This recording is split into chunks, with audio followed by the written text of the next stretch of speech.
Chers étudiants, bonjour. Donc, je me présente, professeur Hissouni, professeur de biologie moléculaire et de microbiologie à la faculté des sciences d'Antalya. Ensemble, donc, on verra durant ces quelques séances la deuxième partie de biologie moléculaire. La première partie a été réalisée par le professeur Bouyartak et la deuxième, donc, sera réalisée par moi-même. On verra ensemble, durant ces quelques séances, premièrement, je vais donner un petit rappel succinct sur la composition de l'ADN. Deuxième partie, ça va être les enzymes de restriction qui hydrolysent l'ADN. Puis après, j'entamerai la troisième partie qui sera donc la régulation de l'expression génétique chez les prokaryotes et particulièrement, on parlera de la régulation de l'expression génétique de l'opéron-lactose chez les chiens. Et à la fin, j'entamerai quelques techniques de biologie moléculaire.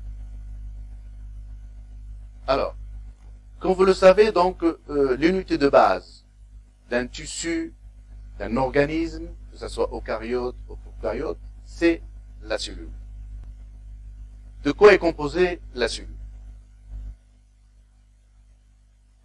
Comme vous le savez, donc, vous avez ici une cellule, et on a la membrane cellulaire et qui délimite un compartiment qu'on appelle le cytoplasme, vous voyez ici tout ça, et puis on a un compartiment nucléaire sur le noyau.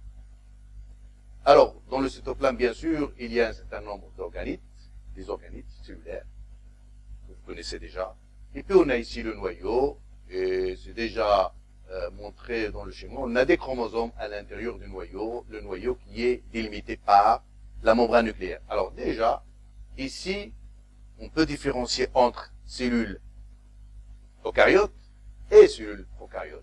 Alors à votre avis, c'est quoi comme cellule? C'est une cellule, effectivement, une cellule eucaryote parce que vous avez ici un noyau qui est délimité par une membrane nucléaire. Alors que chez les prokaryotes, il n'y a pas un noyau proprement défini. Bien. On s'intéresse maintenant au chromosome. Et là, vous connaissez déjà, le chromosome, c'est une entité cellulaire qui est aussi formée, premièrement, constituée d'ADN et des protéines, qui se structurent sous forme de chromosome. Encore de façon plus approfondie, on va s'intéresser maintenant à l'ADN. L'ADN, elle est là, elle est sous forme, vous voyez, de double bras en hélice. Et au niveau du chromosome, on va trouver à la fois l'ADN et des histones qui se rassemblent ensemble. En fait, on va avoir des histones, que vous voyez ici, des histones, sur lesquelles donc l'ADN s'enroule. Et tout ça, c'est pour gagner de l'espace, pour se compacter sous forme de chromosome, pour avoir de l'espace, hein, pour s'abriter et s'émerger dans le noyau. Donc l'ADN est constitué de double bras en hélice. Et bien sûr, si j'intéresse maintenant, vous voyez ici, on a des liaisons entre les deux bras. Alors, et ces liaisons, ils se font entre quoi et quoi? En fait, ils vont se font entre l'élément de base de l'ADN. L'élément de base de l'ADN. En effet, lorsqu'on on s'intéresse à l'élément de base, de quoi il est constitué, donc l'ADN, l'ADN est constitué, ce que vous voyez ici, sur le schéma, d'un désoxyribonucléoside monophosphate, qui est composé d'une base, du sucre et d'un phosphate. C'est ce qu'on trouve au niveau de l'ADN. N'est-ce pas? Alors pourquoi c'est un désoxyribonucléoside? Alors lorsqu'on parle de nucléoside, c'est les deux éléments, la base et le sucre. Et lorsqu'on parle de nucléotide, c'est plus le phosphate. Bien. Donc, désoxy, parce que le sucre que vous voyez ici, c'est un, si on compte le nombre de carbone, 1, 2, 3, 4, 5, donc c'est un pentose. Désoxy parce que, ici au niveau de OH, le carbone numéro 3', donc ça c'est le carbone 1', 2', 3', 4', 5'. au niveau du carbone 2', sur le carbone 2', il manque le O. D'où la nomenclature désoxyribose. Ça, c'est un désoxyribose. Donc ça, c'est l'élément de base de l'ADN. Donc, à différencier de l'élément de base d'un ARN. Alors, ça va être quoi, à votre avis? Hein? C'est quoi l'élément de base d'un ARN? C'est presque la même chose. C'est aussi un nucléotide. Mais, pour l'ARN, nucléotide, on va avoir ici un O. Et donc, ça va être un ribonucléoside monophosphate qui rentre dans la composition de l'ARN. Bien. Donc, je reviens à l'ADN.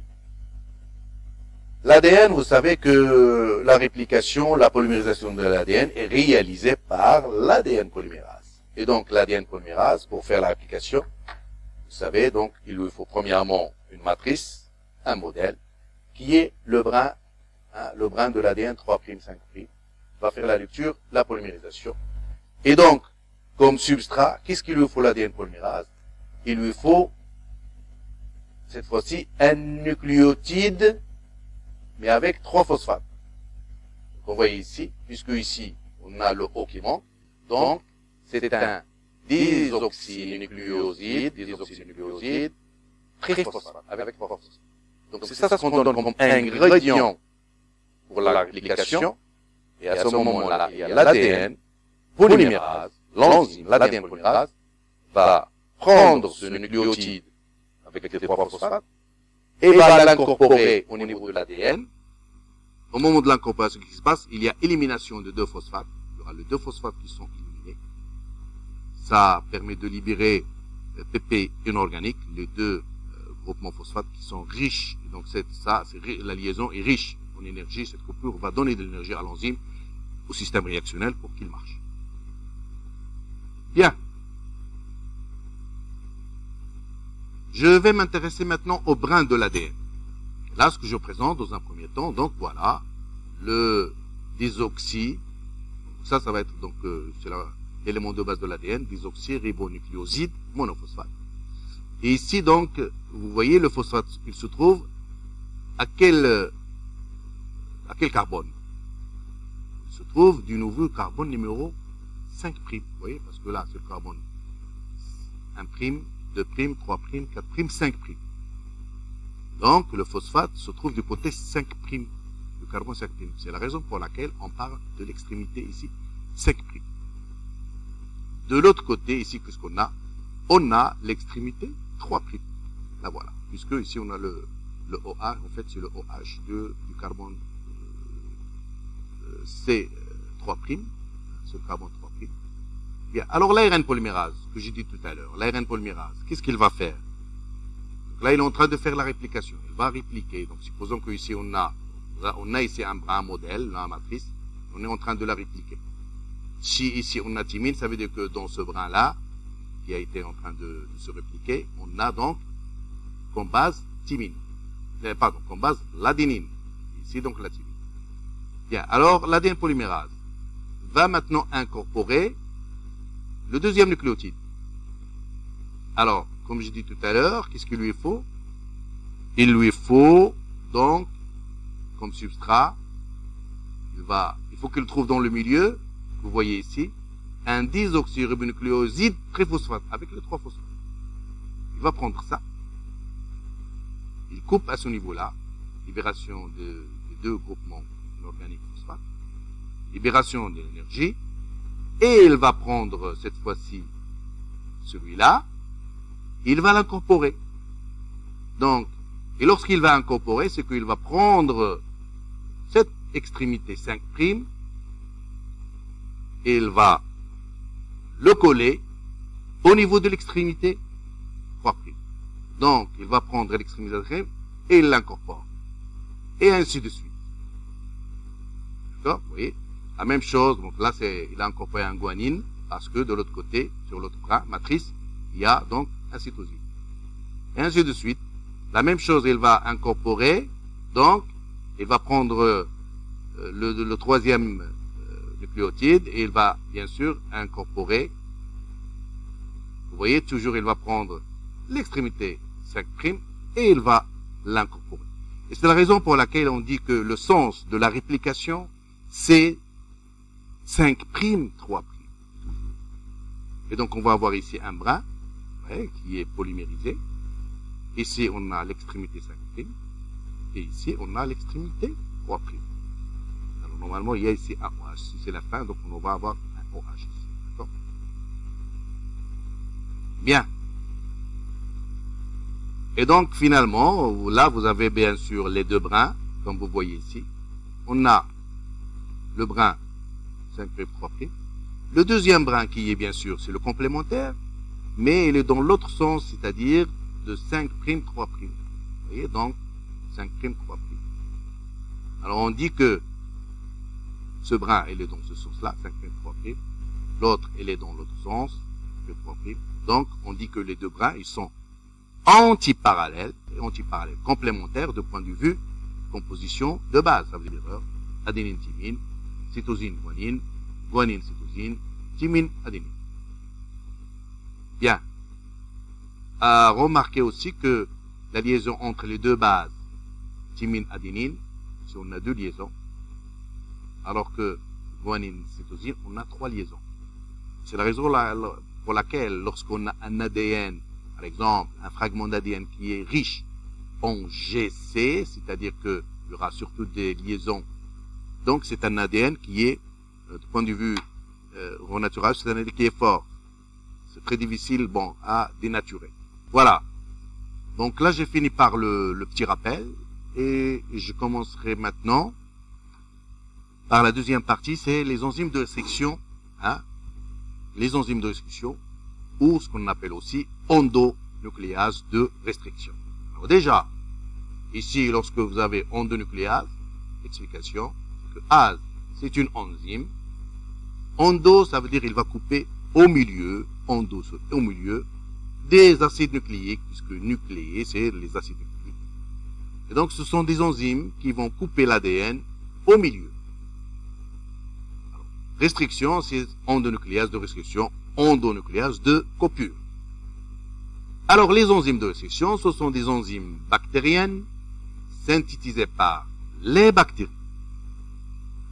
Et en fait, c'est un système qui va permettre à la bactérie de se défendre contre les phages. C'est l'équivalent des virus chez nous, chez les eucaryotes, etc., chez les plantes, d'accord?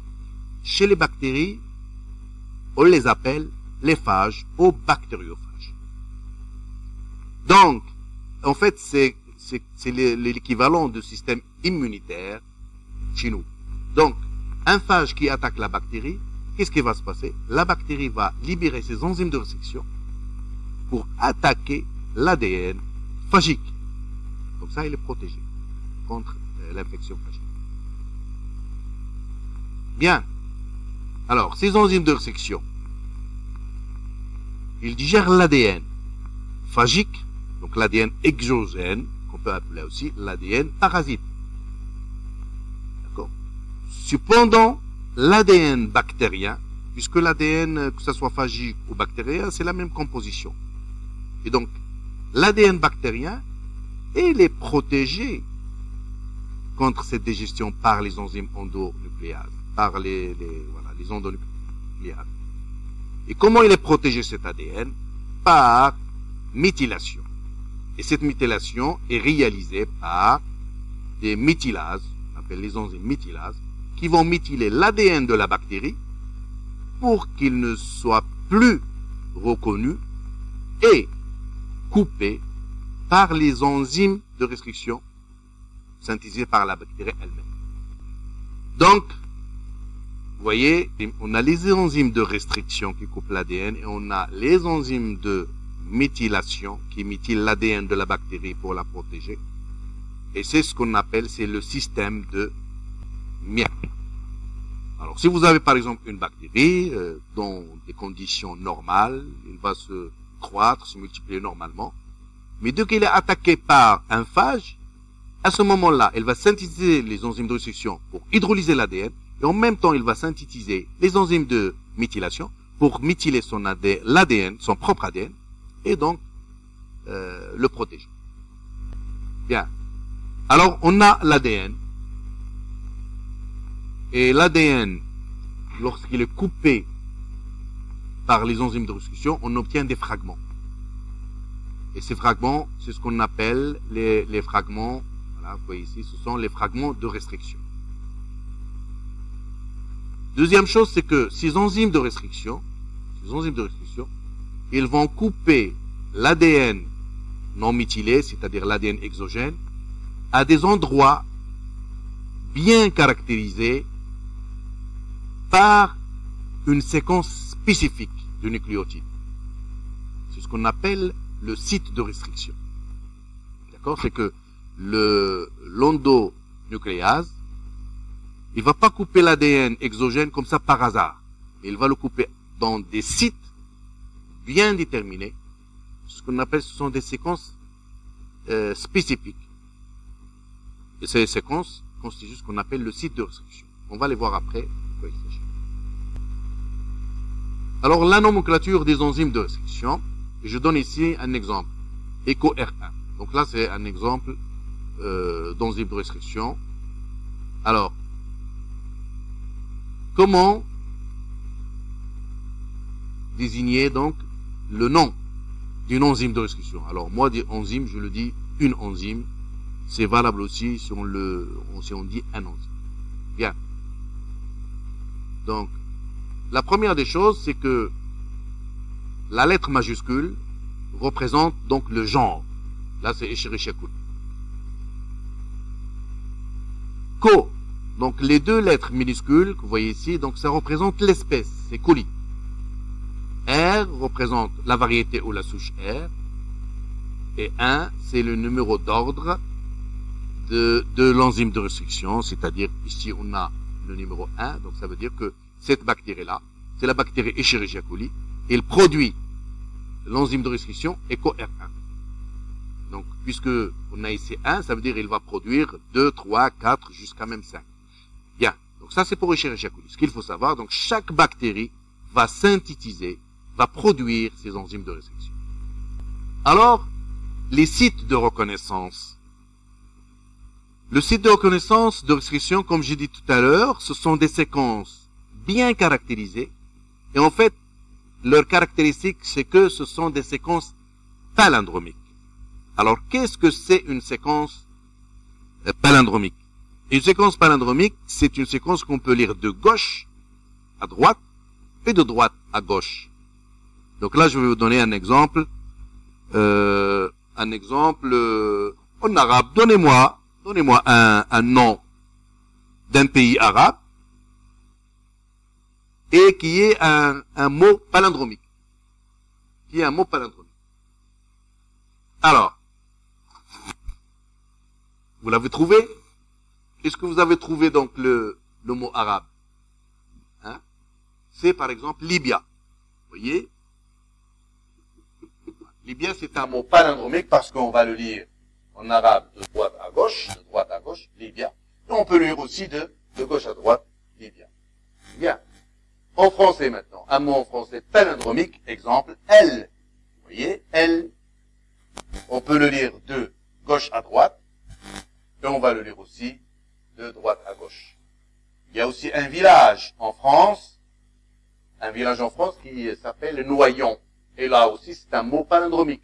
On peut le lire de gauche à droite, Noyon, vous voyez, et de droite à gauche. Bien. Maintenant, pour l'ADN.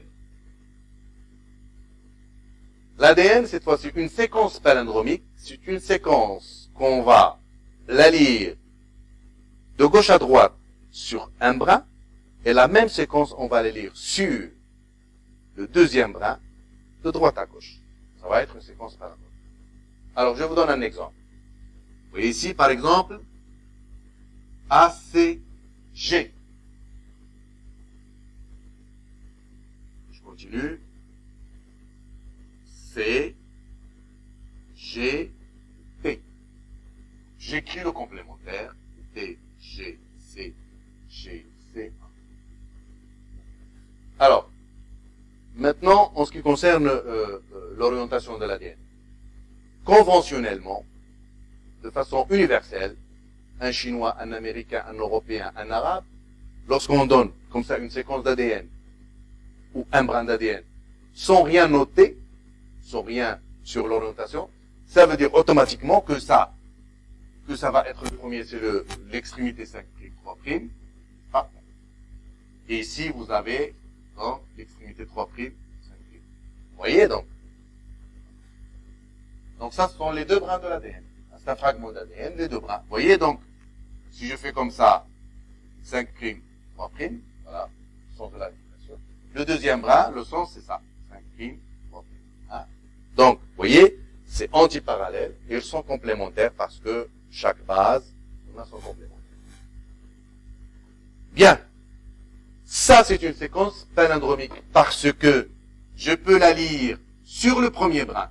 Toujours la lecture, je vais toujours la lire de 5', 3'. Hein? De 5', 3'. A, C, G, C, G, T. Voyez maintenant, sur le deuxième brin, j'ai ici A, C, G, C, G et T. Donc, vous voyez, c'est une séquence, là, c'est une séquence palindromique, parce que je peux la lire sur un brin, toujours de 5', 3', de droite à gauche, et sur le deuxième brin, de 5, de droite à gauche. Bien. Maintenant, si je vous demande, il y a problème ce tableau. Si je vous demande maintenant, je vous donne, par exemple, G, C, T, je vous demande de compléter, donc, par 3 nucléotides, compléter cette séquence pour avoir une séquence palindromique. Donc, alors il y a de façon, soit de venir sur le brin, d'écrire, donc, vous voyez ici, donc le G, le C et le T. Et après, donc, je complète, maintenant c'est facile. A, G, C. D'accord? A, G, C. Je synchronise. Donc voilà, ça c'est la première possibilité. La deuxième possibilité, c'est que pour créer une séquence ou construire une séquence palindromique, qu'est-ce que je peux faire? C'est que tout simplement, je peux prendre une droite comme droite de symétrie, ou un plan de symétrie à ce niveau-là, et je veux, bien sûr, compléter, tout simplement, le complémentaire de chaque nucléotide, de chaque base, par rapport à la droite de symétrie. Vous voyez, donc ici, donc on va mettre le complémentaire, c'est le A. Ici, ça va être G, et de l'autre côté, ça va être C.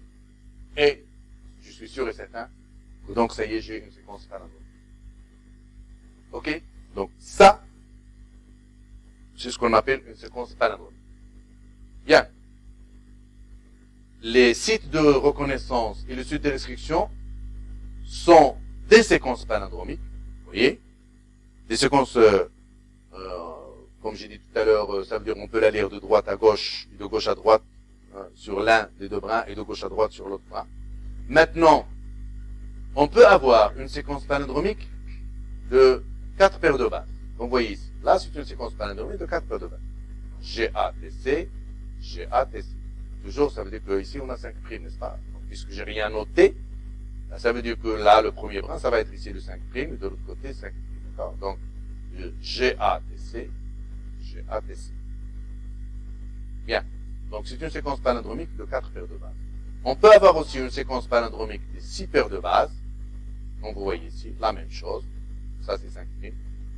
CAG, CTG, CAG, CTG. Je peux avoir, mais c'est rare, hein, on peut avoir des séquences palindromiques à 5 paires de bases. Seulement, cette fois-ci-là, en fait, la droite de symétrie, ça va être le nucléotide qui se trouve ici. Hein, la droite qui sur laquelle se trouvent ces deux nucléotides. Là, c'est comme ça une droite. OK. Et on a donc, bien sûr, le complémentaire de chaque nucléotide. Donc là, c'est une séquence palindromique, mais de 5 paires de bases. Alors, j'ai dit tout à l'heure que lorsque maintenant, vous avez un fragment d'ADN, n'est-ce pas? Ça, c'est un fragment d'ADN, on peut l'allonger. Si je coupe, on obtient ce qu'on appelle, donc on obtient les fragments, des fragments de restriction. Alors, on peut avoir des fragments de restriction à bout franc ou à extrémité franche. L'exemple, vous voyez ici, on a ici un fragment d'ADN. On va couper par l'enzyme de restriction, et cette enzyme de restriction, en fait, va couper au niveau de la séquence palindromique, il va couper entre, on va dire, entre A et T. D'accord? Généralement, on va vous dire que l'enzyme de restriction coupe entre A et T, et bien sûr, il va couper au niveau de la séquence palindromique. Il va pas couper comme ça par hasard. C'est au niveau de la séquence. Alors, là, vous voyez, donc c'est un fragment d'ADN. Ici, ce que j'ai rien, donc ça veut dire ici 5', et de ça, c'est 3'. Donc 5', et l'enzyme va couper entre, au niveau de la séquence palindromique, entre A et T. Et voilà. Et de ce côté-là, la même chose, et il va couper entre A et T. Donc, qu'est-ce qu'on obtient? On va avoir deux fragments. Celui-là et celui-là. Qu'est-ce que vous constatez en ce qui concerne les extrémités? Vous voyez, c'est une extrémité franche. Parce que les deux brins, ils finissent en même temps, au même niveau. Hein. On n'a pas un brin qui sort par rapport à l'autre. Ce sont des extrémités franches. Ce sont des fragments de restriction à extrémité franche, à bout franc. On peut avoir aussi des fragments de restriction, et cette fois-ci à bout collant, on les appelle comme ça, ou à extrémité cohésive. C'est-à-dire, on peut avoir deux possibilités. C'est des extrémités cohésives 5' sortantes, et on peut avoir ce qu'on appelle aussi des extrémités cohésives 3' sortantes. Alors 5' sortantes, vous avez ici un exemple. On a ici un fragment d'ADN, vous voyez, avec une séquence palindromique GAT, ATC, GAT, ATC. Alors, on a l'enzyme de restriction qui va couper entre G et A. Donc, l'enzyme, qu'est-ce qu'il va faire? Toujours la lecture, il va lire le brin toujours de 5', 3'. Il fait comme ça. On trouve GA, il va couper à ce niveau-là. De l'autre côté, le brin, donc il va lire le brin toujours 5', 3', vous voyez? Il va couper entre G et A. Et qu'est-ce que ça va donner? La coupure, il va donner deux fragments de restriction avec un brin ici 5' sortant. La même chose l'autre, le deuxième brin, ça va être aussi un brin 5' sortant. Donc là, ce sont des extrémités cohésives. Pourquoi on les appelle comme ça cohésives? Parce que si on mélange maintenant ces deux brins, celui-là et celui-là, on le met dans un tube Eppendorf, qu'est-ce qui se passe? Le fait que là, cette partie-là est complémentaire à cette partie, vous voyez, donc là vous avez ici un A, ici un T, ici un A, un T, d'accord, c'est complémentaire, ils vont s'hybrider naturellement, ils s'hybrident, d'où le mot cohésif, c'est une extrémité cohésive, donc ils s'hybrident, et après, lorsque ce brin, là, va ici, donc il s'hybride par les liaisons entre les bases, qu'est-ce qui reste? Il reste la liaison entre G et A, et là c'est une ligase, c'est l'enzyme ligase qui va faire la ligation, va coller, proprement dit, cette fois-ci au niveau du brin. Là. La même chose de ce côté-là. On va avoir le A et le G, et donc on aura donc la ligation entre les deux bases de ces deux fragments. D'où le nom de extrémité cohésive. Bien. Là maintenant, l'extrémité 3' sortante, qu'est-ce qui se passe? Vous avez ici un exemple. AGT, ACT, AGT, ACT, et là la même chose. Cette fois-ci, l'enzyme, il coupe entre, c'est une enzyme de restriction, X, qui reconnaît cette séquence palindromique, il va couper entre C et T. Bien. Donc là, j'ai rien noté, donc ça veut dire que ça, c'est le brin 5'. C'est l'extrémité 5', pardon. Et donc, l'enzyme va couper entre C et T, on arrive jusqu'ici, il coupe là. De l'autre côté, il va chercher C et T, il coupe à ce niveau-là. Ça donne quoi? On aura donc deux fragments de restriction, mais cette fois-ci, c'est le brin 3' qui sort. Vous voyez ici, c'est le brin 3'. L'extrémité, le brin 3' qui sort, l'extrémité 3'. D'où le nom, fragment de restriction à extrémité cohésive, mais 3' sortant. 3' sortant. Alors, ce qu'il faut noter maintenant, c'est que ces enzymes de restriction ont été trouvées, ont été produits, sont produites par les bactéries pour se défendre contre les phages. Et les chercheurs ont utilisé ces enzymes de restriction, premièrement, en biotechnologie. Vous allez voir. Et tout ça, c'est pour le bien-être de l'homme. Alors, c'est que, tout simplement, on prend les bactéries, on cultive la bactérie, et après, on extrait, on purifie l'enzyme de restriction, et on va avoir l'enzyme de restriction dans un tube Eppendorf. Et donc, nous, on a utilisé ces enzymes de restriction au laboratoire pour digérer l'ADN. Que ce soit l'ADN de l'homme, l'ADN végétal, etc. D'accord? Donc, vous voyez, c'est toujours, on a des bactéries, on a des champignons, surtout les bactéries qui produisent ces enzymes de restriction. On a aussi des bactéries qui produisent, par exemple, les cellulases, les pectinases. Et donc, nous, les chercheurs, les savants, tout ce que vous voulez, ont profité de ça. Ils ont donc, par exemple, dans le cas de pectinase, c'est qu'on va purifier les pectinases à partir des bactéries.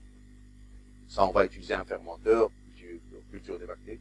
Et après, on purifie donc la protéine qui est la pectinase. On va l'avoir dans un tube. Et on va l'utiliser soit en agroalimentaire, soit en cosmétique. Et donc, tout ça, c'est pour le bien-être de l'homme. Alors, par exemple, les pectinases, si on va les utiliser dans les jus, pour clarifier les jus d'orange. Hein, en agroalimentaire.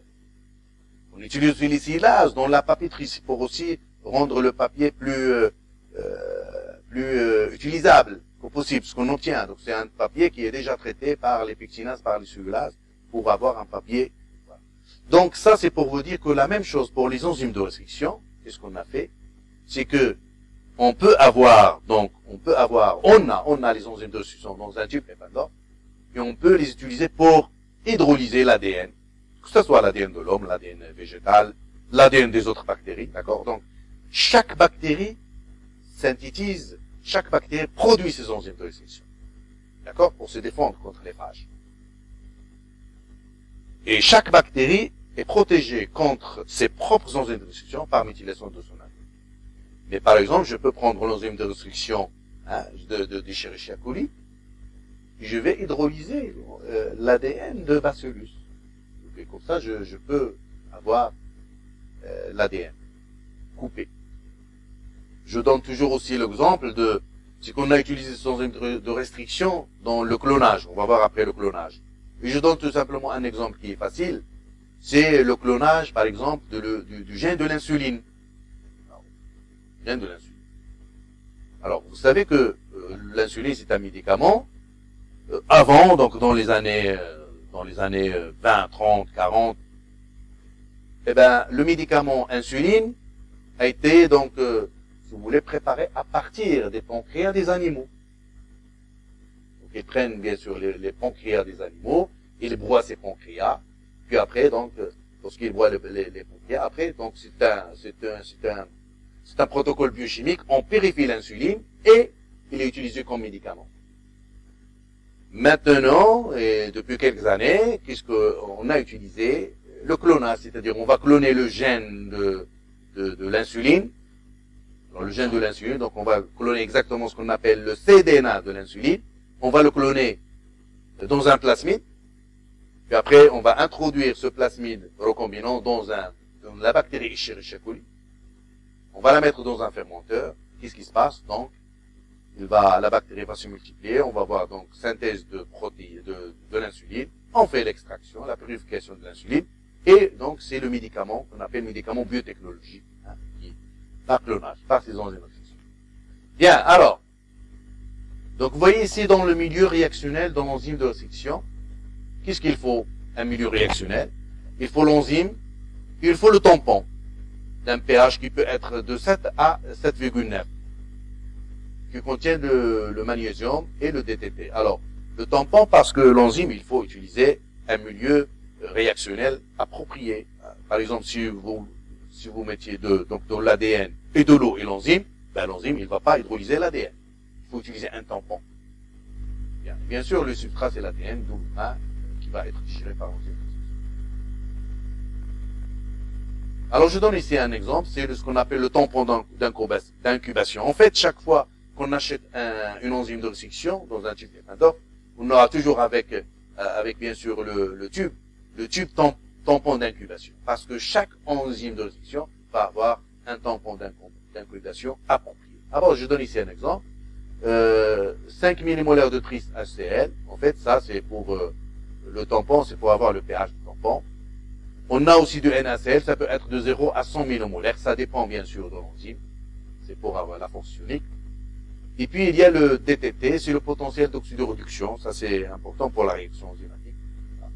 Et puis on a le MgCl2, c'est le magnésium, parce que ce sont des enzymes qui ont besoin de magnésium.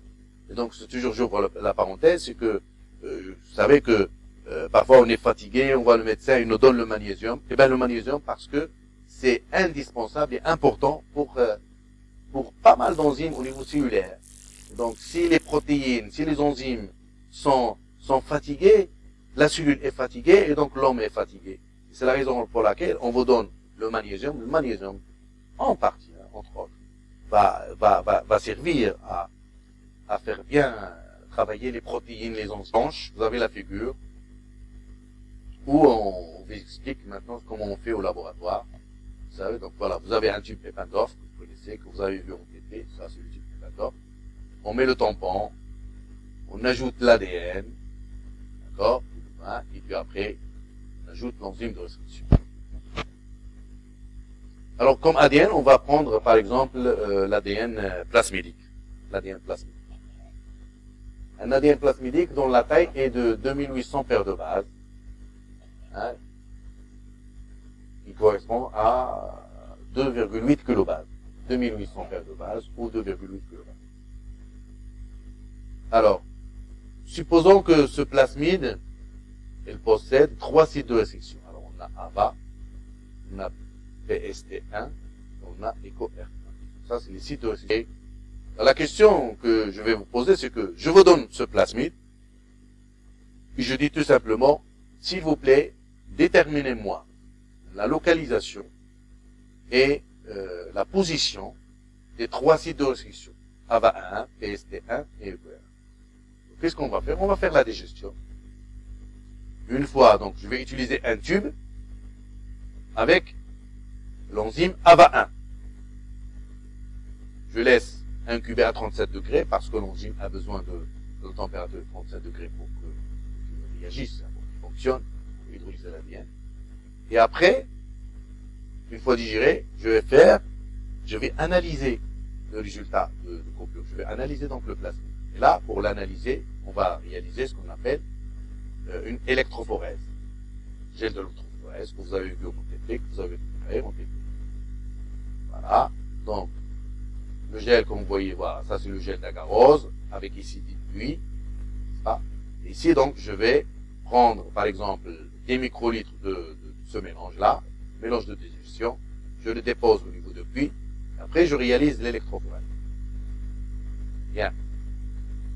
Donc en fait, ce que je vais faire, c'est que je vais réaliser 3 expériences, donc 3 tubes Eppendorf, un tube avec l'enzyme AVA, un deuxième tube avec 2 enzymes ECO et PST1, et un troisième tube avec AVA, ECO et PST. Et j'analyse. Alors, on va s'intéresser maintenant à la digestion AVA. Qu'est-ce que vous constatez là? On obtient un seul fragment d'ADN. En fait, c'est un fragment linéaire. Alors voilà, vous avez le plasmide.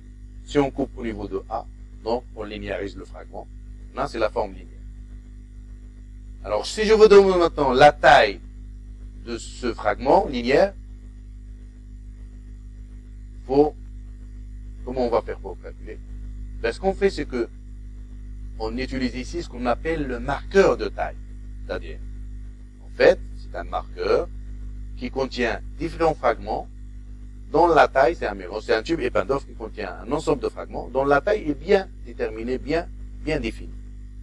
Et donc, lorsque je fais la migration, on jette la garose, qu'est-ce qui se passe?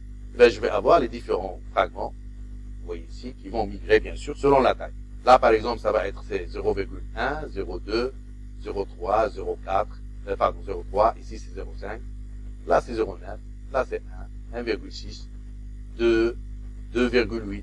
On va avoir ici, par exemple, 4 et celui-là 6. Là, c'est un exemple. C'est un marqueur de taille qui va servir à déterminer la taille des fragments linéaires. Je donne toujours un exemple, c'est que, supposons que vous avez un sachet contenant pommes de terre, et je vous demande de me déterminer le poids de ce sachet, le poids des pommes de terre. Qu'est-ce que vous allez faire? Eh bien, vous allez utiliser une balance, pas la balance électrique, mais on va utiliser une balance normale. Et qu'est-ce qu'il vous faut pour déterminer le poids de votre sachet de pommes de terre? C'est qu'il faut, qu'on appelle les poids, les marqueurs de poids. Vous avez 1 kg, 500 grammes, 100 grammes, 2 kg, d'accord? Et vous allez peser. Donc, vous mettiez 1 kg, ça y est, vous avez la balance, donc le poids de votre sachet est déterminé. La même chose ici, ce qu'on fait, c'est que grâce à ce marqueur de taille, on va déterminer la taille du fragment. Vous voyez ici, lorsque j'essaie de chercher le même niveau, et vous constatez que notre brin, ou notre fragment linéaire, il migre au même niveau que le marqueur de taille de 2,8. Donc la taille de ce fragment est de 2,8. Et donc, par conséquent, je peux dire que la taille du plasmide est de 2,8 kg. Bien, maintenant je digère par éco-PSD, et la même chose, j'obtiens 2 fragments. Alors ce fragment, c'est le même niveau que 0,9, donc c'est 0,9. Par contre, celui-là, vous voyez, donc il va migrer, vous voyez ici, supposons ça c'est le fragment, ça c'est le fragment 1,8. Hein? Non, ça va être 1, éco, donc on digère par éco-PSD. Éco, si je digère par éco, PSD, je vais avoir ce fragment-là. Et puis après, je vais avoir ce fragment-là. Donc, ici 1,6. Et là, c'est à peu près, ici on a 3, à peu près 3. Donc, je constate que celui-là, il migre à peu près au même niveau que celui-là. Et en fait, c'est combien? C'est 1,9. Donc, excusez-moi, en fait, ça c'est le fragment, ça va être le fragment de 2. La taille de ce fragment, c'est 2. Là, c'est 2, et là, c'est 2,8. Et donc, ce fragment, il migre à peu près, presque au même niveau, un petit peu en bas par rapport aux arbres. Donc, c'est le fragment dont la taille est 1,9. Maintenant, troisième tube, avec la troisième digestion, AO. Donc, AVA, ICO, PSD, et là, on a 3 fragments, vous voyez, donc ça, même niveau que 0,3, même niveau que 0,9, même niveau 1,6. Donc, c'est comme ça que je détermine le site de restriction dans un plasmide. Alors, quand on a un plasmide comme ça, on dit que c'est un plasmide avec sa carte de restriction. Parce qu'on veut dire la carte de restriction, c'est-à-dire déterminer dans un ADN donné, dans un plasmide, les sites de restriction avec leur position. Chaque site, la position de chaque site. Et bien sûr, quelle est la distance qui sépare les sites de restriction, par conséquent, donc la taille des fragments de restriction entre eux.